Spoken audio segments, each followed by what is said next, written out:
रहीम अस्सलाम वालेकुम।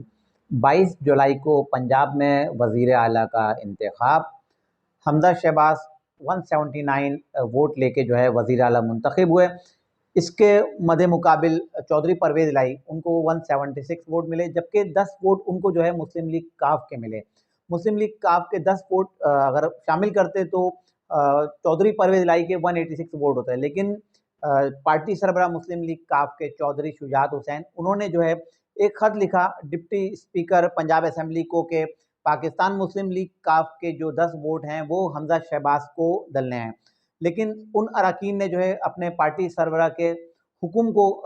नज़रअंदाज करते हुए ये 10 वोट जो है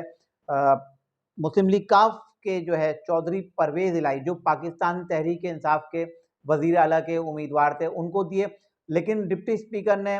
जो चौधरी परवेज़ इलाही चौधरी शुजात हुसैन साहब का जो ख़त था उसको देखते हुए उन्होंने जो है वो 10 वोट जो है मुस्तरद कर दिए। इस तरह हमजा शहबाज जो है 179 वोट लेकर जो है वज़ीर आला पंजाब मुंतखब हो गए। लेकिन वही मसला जो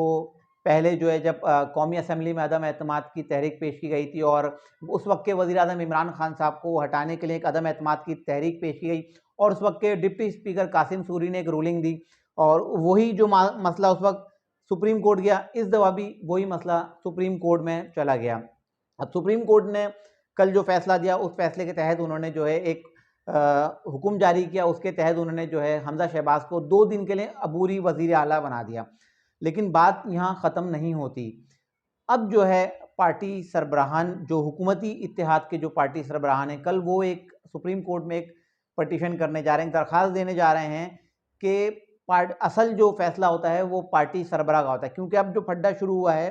फड्डा ये शुरू हुआ है कि चौधरी परवेज़ इलाही का कहना है कि मैं पार्लिमानी लीडर हूँ और मेरा फैसला माना जाएगा और इन 10 मुस्लिम लीग काफ के अरकान जिन्होंने वोट दिए हैं इनका वोट शुमार किया जाएगा। लेकिन चौधरी शुजात हुसैन जो पार्टी सरबराह हैं, एक जजमेंट ये भी है कि चौधरी शुजात हुसैन जो पार्टी सरबराह हैं उनकी बात को जो है फर्स्ट किया जाएगा और उनके ख़त को सही तस्लीम करते हुए इन 10 लोगों को जो है इन्होंने जो वोट दिए हैं चौधरी परवेज़ इलाही को वो मुस्तरद किए जाएंगे। अब ये फैसला जो है कल सुप्रीम कोर्ट में होना है। तमाम सियासी जमातें जो हुकूमती इत्तेहादी जमातें हैं मुस्लिम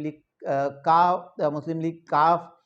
और JUI, पीपल्स पार्टी, पाकिस्तान मुस्लिम लीग नून, ANP, बाप पार्टी, मुत्तहदा कौम तमाम सियासी जमातें मुश्तरका तौर पर जो है कल पार्टी मुत्तहदा कौम तमाम सियासी जमातें मुश्तरका तौर पर जो है कल सुप्रीम कोर्ट में जो दरख्वास्त देने जा रही हैं कि अगर ये जजमेंट अगर गलत की दी जाती है कि मुस्लिम लीग काफ के जो जिन अरकान ने वोट दिए हैं अगर उनको सही तस्लीम किया जाता है तो इससे पहले जो 20 लोग डी सीट किए गए हैं तो इसी ऑर्डर के तहत वो दोबारा तब 20 लोग जो है अपनी पोजीशन पे बहाल हो जाते हैं। इसके अलावा एक बात मैं और करना चाहूँगा, अपने जो हमारे जो है बहुत सारे तजज़ियाकार हैं, मेरे सहाफ़ी दोस्त हैं, एंकर्स हैं, एनालिस्ट हैं, उन्होंने अपनी तरफ से कल तजज़िये दिए कि अक्टूबर में जो है आम इंतखाबात होने जा रहे हैं और कुछ इदारों का उन्होंने नाम लेके कहा कि उन्होंने जो है सॉफ्ट मदाखलत की है और ये मदाखलत इसलिए की गई है कि अक्टूबर में जो है आम इंतखाबात होने जा रहे हैं। लेकिन मैंने हमेशा अपने तजज़िये में एक बात की है कि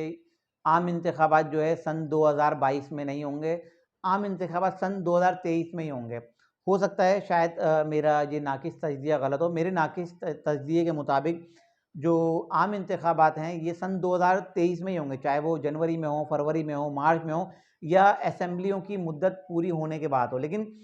मेरी एक नाक़िस राय है, मेरी एक कम अकल है और इसके मुताबिक मैं अपने उन तमाम दोस्तों से भी कहना चाहूँगा कि जब आप कोई ख़बर देते हैं तो अपने ज़राए से भी कंफर्म भी कर लिया करें, क्योंकि इतने बड़े-बड़े चैनल्स पे बैठ के आप लोग अपने तजज़िये देते हैं कि जो है अक्टूबर में इंतखाबात हो रहे हैं, मदाखलत हो गई, तमाम सियासी जमातें मान गई, बिठा दिया जाएगा। लेकिन मुझे ऐसा कुछ नज़र नहीं आता कि आम इंतखाबात जो है अक्टूबर में हों। मेरी नाक़िस राय के मुताबिक मैं ये बताता चलूँ कि मुझे जो लगता है कि आम इंतखाबात जो है सन 2023 में ही होंगे। तो मैं जो अपने देखने वाले हैं इनसे तमाम दोस्तों से एक रिक्वेस्ट करूँगा कि मेरा चैनल जिन्होंने अब तक सब्सक्राइब नहीं किया है वो मेरे चैनल को सब्सक्राइब करें, मेरी वीडियो को लाइक करें और कमेंट लाज़मी करें। बहुत बहुत शुक्रिया।